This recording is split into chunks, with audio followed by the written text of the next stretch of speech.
Jim, salamat kayo that you are here with us, joining us this full day event for the Business Summit. Again, we're also thankful for those who came over and then attended. No, we got a full room today, and because of that, we feel excited for the next year. Why? Because people are eager to listen, to learn more, and be inspired that they can do more.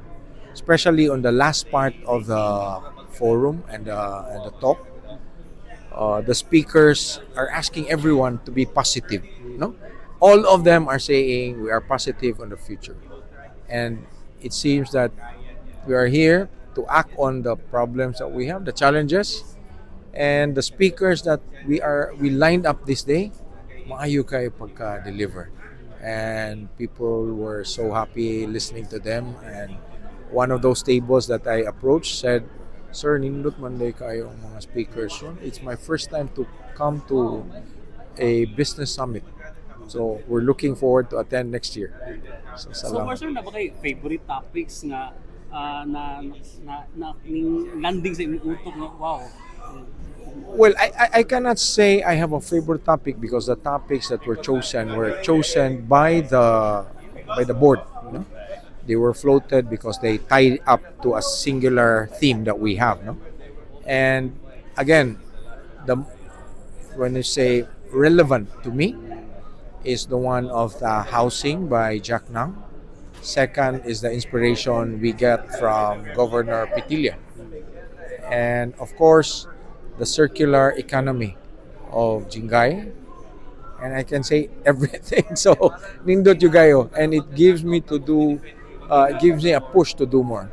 No? And there's always a solution to any of our challenges and our problems. So I hope you guys should be joining us next year so that we all learn together.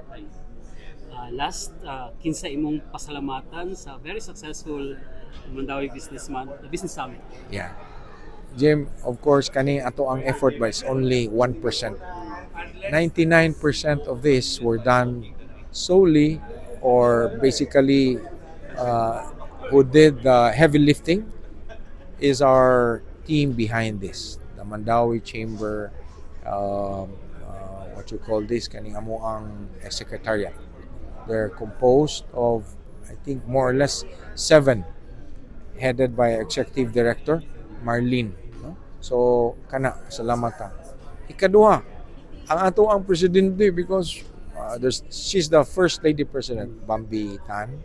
And of course, the overall chairman for the Mandawi Businessman, si Marvy.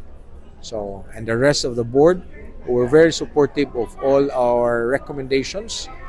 And because of that, an easy flow of approvals, no? Mo ni nahitabo ni ani ka successful. So, all ingredients, although we met some challenges in the setup, etc., but we're thankful. And lastly, before I forget, I thank God for everything.